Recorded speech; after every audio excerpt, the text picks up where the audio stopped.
Hey now, but it's gonna be black enough for me. We're ready yet? Yeah, I just need the white balance. Okay. Okay, all right. All right, 3, 2, 1. Hi, I'm Dina Dime reporting for Next Up. Fame and success are hardly ever strictly a matter of talent. We're here today in Philadelphia where one MC is generating a lot of heat. Well, he's not new to the rap game, but he is definitely our pick to be next in line. His name is Breakout. He won't disclose his age, but will only say that he's been rapping since the day hip-hop was born.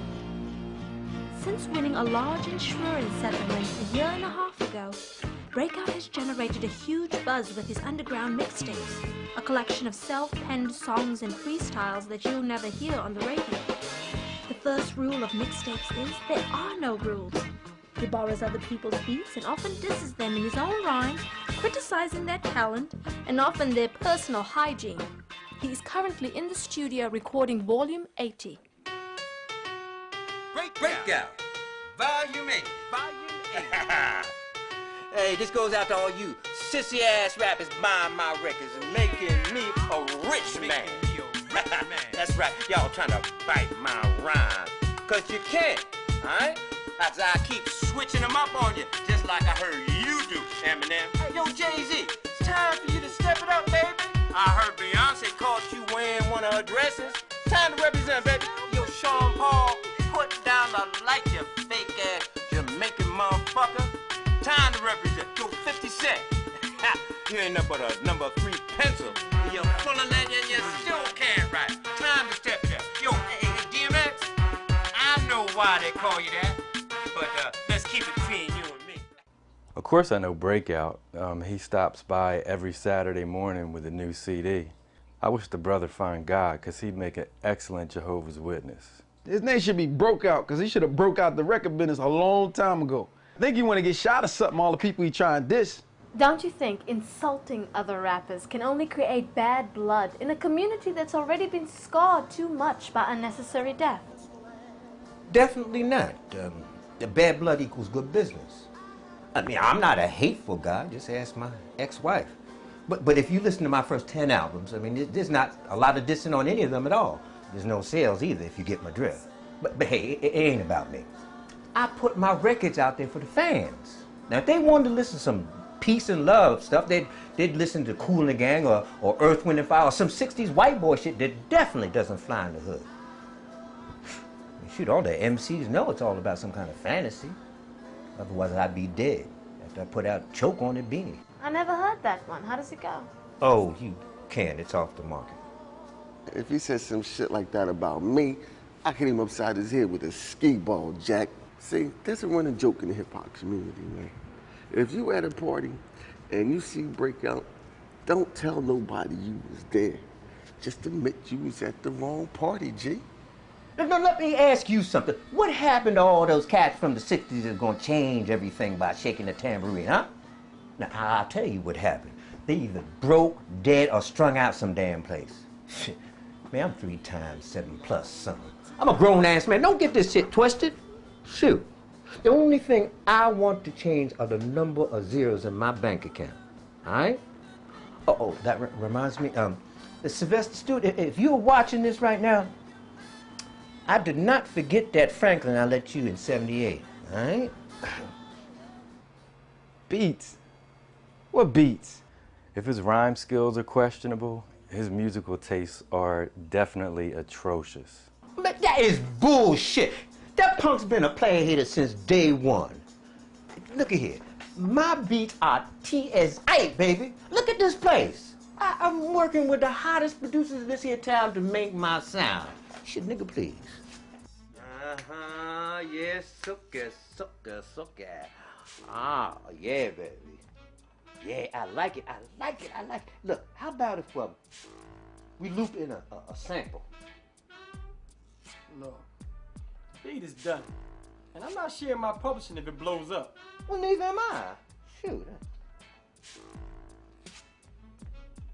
Oh, look. How about if we looped in a blender?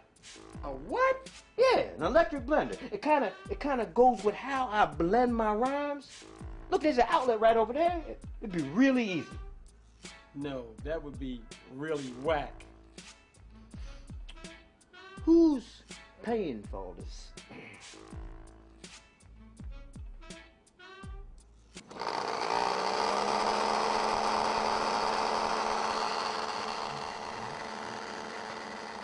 Yeah. Now, second verse. Put it on puree. Oh, yeah. Oh, yeah.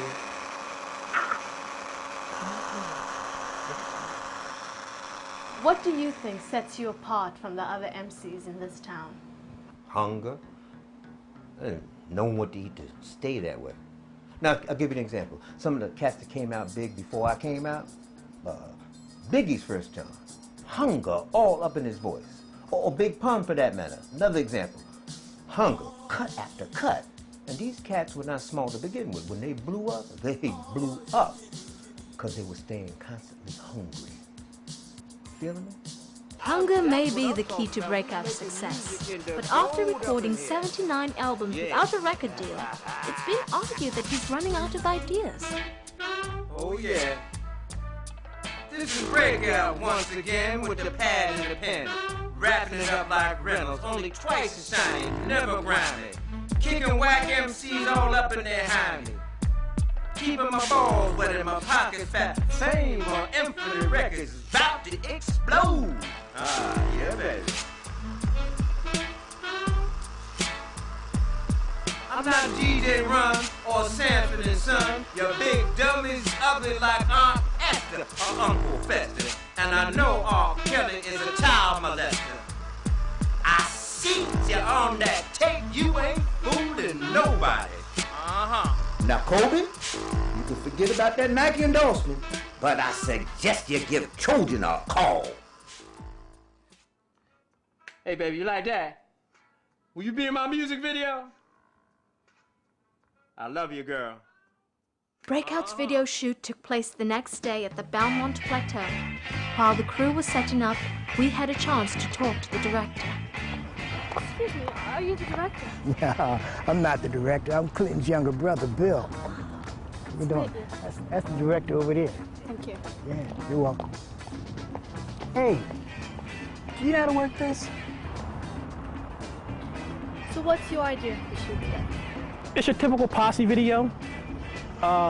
Breakout is a legend in Philly. You know, he's been around for a minute, so I know Clint. I know Breakout.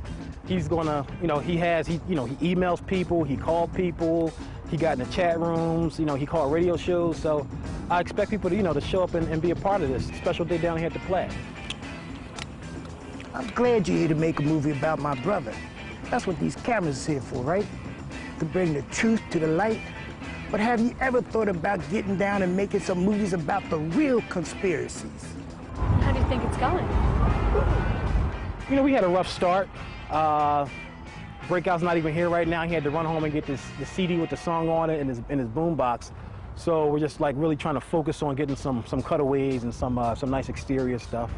Has anyone ever questioned on film why there can only be one overweight black singer at a time? Yeah, so, excuse me. Can't even find my phone. Hello? What up? It's Breakout. I want to call it rock and roll. Posse? Well, people are getting here. The documentary crew, they're here. And your cousin, she came down, Beverly and her girlfriend. So they were there, but they're gonna have to go soon because they want to catch a movie or something. So I don't know. I'll ask. What's your name again? Dina Dine. Dina Dine? You look just like this girl I know named Janice. You know her? From West Philly? Yeah, so. You're a reporter. I see you reporting. But has anyone ever reported on the fact that the heads of 2 major networks forced Gary Coleman and that boy who played Webster to smoke cigarettes during their school breaks in order to stunt their growth? Different Strokes will still be on the air today if they hadn't caught Willis messing with that white girl. Be cutting my shit. Breakout. I don't have any. I'm not doing it. I'm not doing it. You still haven't paid me for the tapes. $8.56. That's yes. Where's your busted ass brother? We've been waiting 2 hours. And where's the fucking ice at? I ain't bring no ice. Bullshit. Come on, stay there. Breakout never made it back to the video shoot. He said he blew a tire and he had no spare. I'm gonna tell your mother. Tell your aunt. All right, keep it up. You're supposed to be family. After the day in the park, we didn't see Breakout again. In fact, no one did. With 3 days left in our trip to Philadelphia, we had to put together a story. The Breakout piece, it's coming along just fine. I'm right now here with the editor. I was hoping maybe we could get another day. Can't reschedule the flight. How's it coming along? Well, you got plenty of sound bites. Alright, these new young whippersnappers, they just poof butt niggas. Yes, you have to see this cat Breakout. He's awesome. Trust me, he's the shit. Believe it. On that note, are y'all picking up lunch today? Wait, hold on just a second. Who shot this? Say that again? Yeah, good, right? Yeah. Alright. Don't get old, not know nothing. Does he even know that the camera's on? What do you think about the rap industry today? The thing I can't stand about it is they put marketability above everything, even the talent. Well, I'm not some who wants to be a survivor or some bullshit gong show ripoff. This is my life. And running out of chances. I'm almost 40 years old. If I don't make it now, what do I have left? I'm not going back to the drive-thru. I'd rather throw a brick at the penitentiary. I'm gonna have to call you back, okay? I think we're onto something. How much of this do we have? Not really sure yet, but you know what? I think we got a lot. What was he saying about the drive-thru? Do you have the internet? Yeah, sure.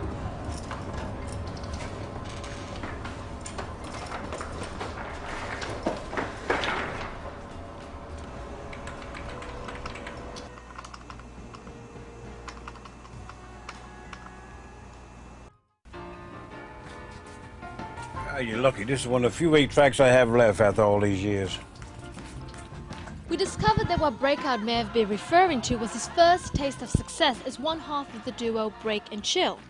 Their first LP, entitled Hook Up at the Drive-Thru, was released in February 1988 on the now defunct Players Ball recordings.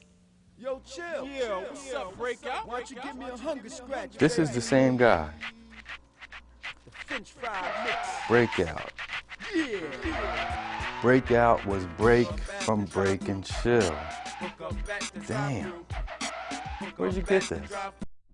Sweet Tea, the world's first openly gay rapper and a fellow Players Ball label mate, remembers the time. Yeah, you know, Players Ball Records was owned by a man named Benny Yankovic.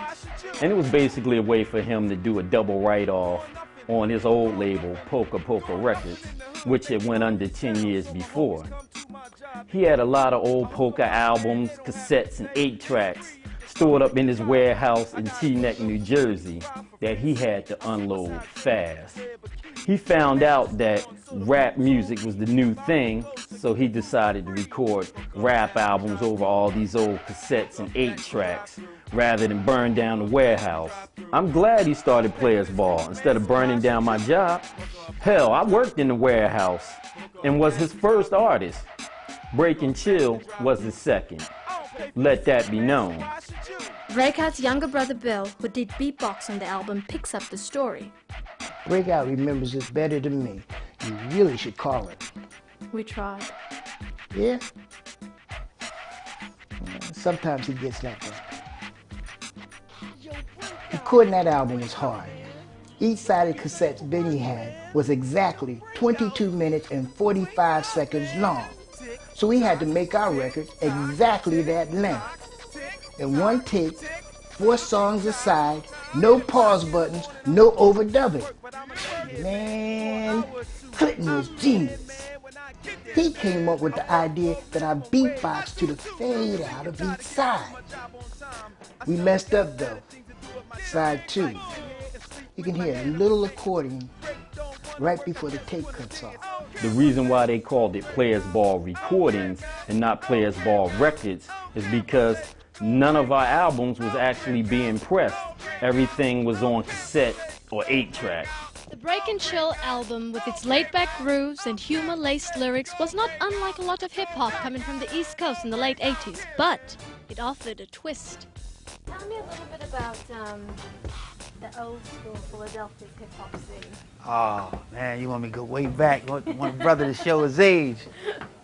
I remember good times, you know, a lot of originality. Back then, a lot of crews, you know, had like originality with their styles. There was different DJs out there, different techniques. Do you remember the Break and Chill album? Oh, the Break and Chill album? Man, those guys were crazy funny. They were kind of like Kid and Play, but on some gangster shit. Break and Chill based their rap persona on the kind of comedy me and my brother grew up with. We were the only family on the block with a TV. Me and Clinton would stay up late watching Charlie Chan, The Honeymooners, and Amos and Andy. Great television. They had these two colored guys in these movies, and they'd be making us crack up, man. We'd be laying up under the covers, farting our asses off, just cracking up. We got a match or a blowtorch? Alex, where are you? Right next to you, boss. Oh, you look like a blackout in a blackout. If this keeps up, I'm gonna have to paint you white. Yeah. Oh, that's better. They called each other Sleep and Eat. I guess that's where he got the idea for Break and Chill. Was Sleep and Eat similar to Step and Fetch It? Hell no. Step and Fetch It was a sellout. We hated that. Break and Chill were real fun-loving. They were two guys, or rather yet a man and a guy, from West Oak Lane, who, if it were the 60s, would be comparable to Sam and Dave, but I never thought of them as gangster like Schooly D or NWA. Yeah, you might say they was criminal. But see, the crimes they rapped about was more or less petty. I mean, hook up at the drive-thru? Shit. In retrospect, Break and Chill may have put a militant face to the images blacks were forced to portray in the past with songs like Hook Up at the Drive-Thru, So What I'm Late, and Slippin' 4. They attempt at starting a new dance craze. I've never seen anyone do Slippin' 4.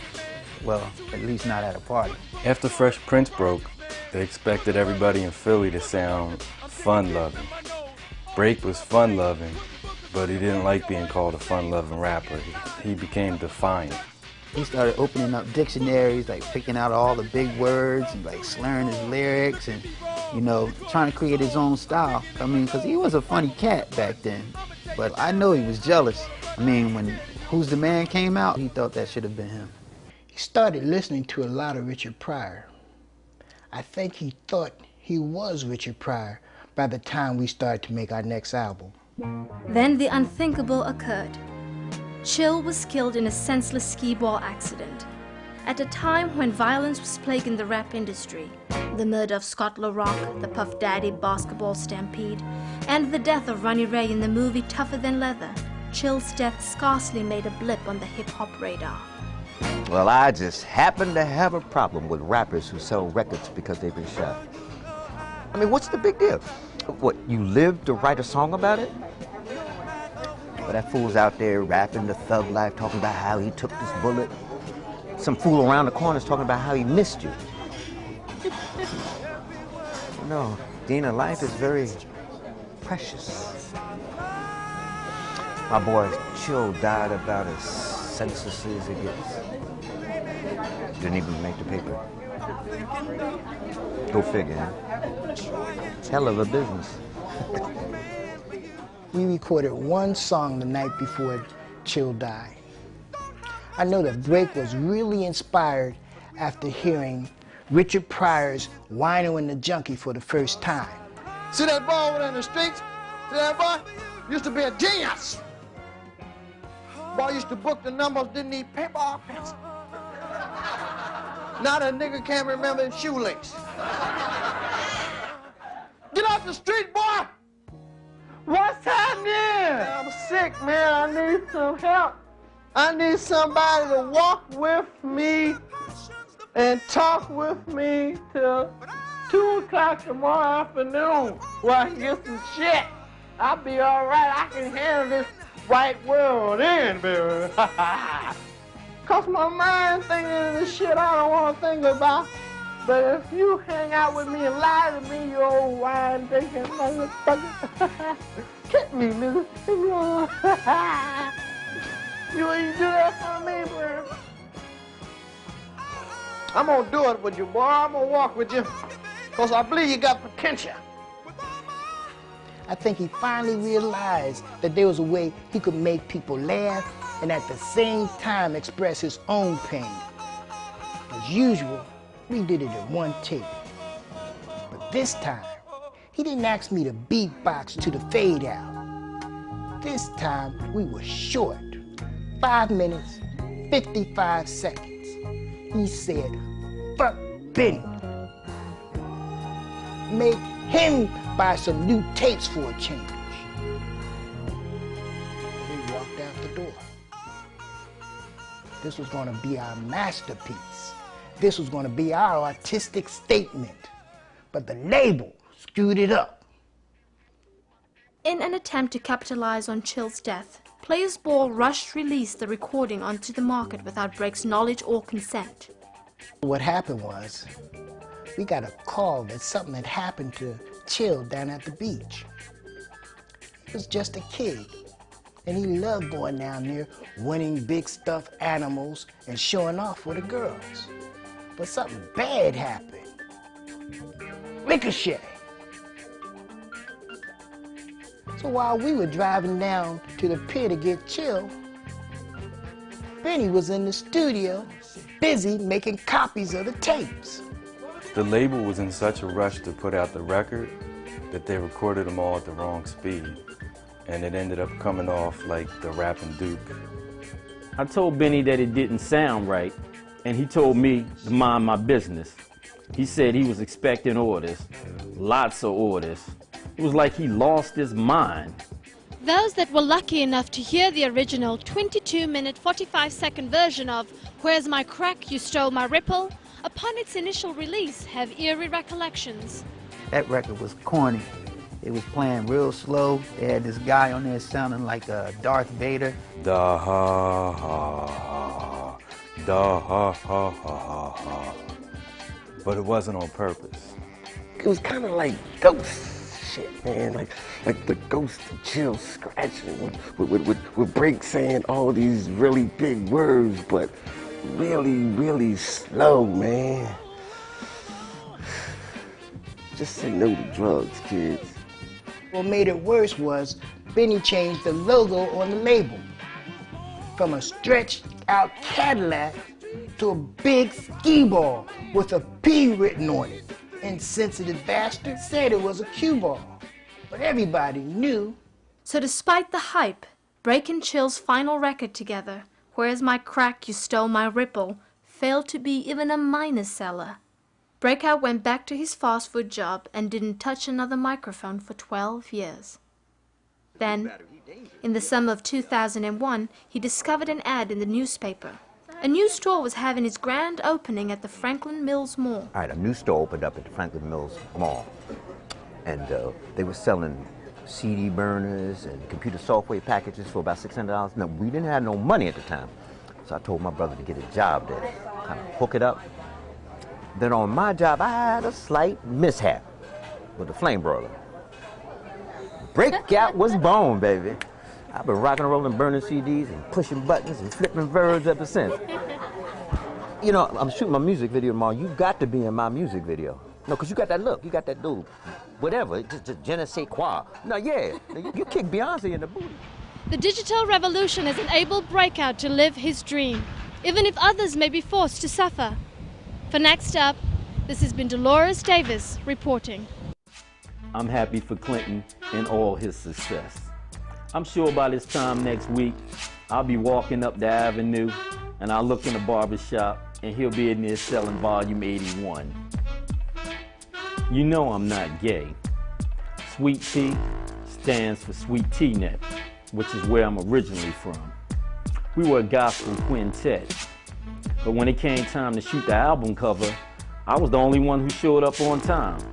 So they go and shoot the photo and then put it out there with the title, Sweet Tea, and everybody assumed I was gay. Nobody ever listened to the record. If they took the time to listen to that record, you'd hear some fantastic sounds. Oh, Lord, please forgive me for backsliding. But sometimes when you fight the devil, you got to jab him with his own pitchfork.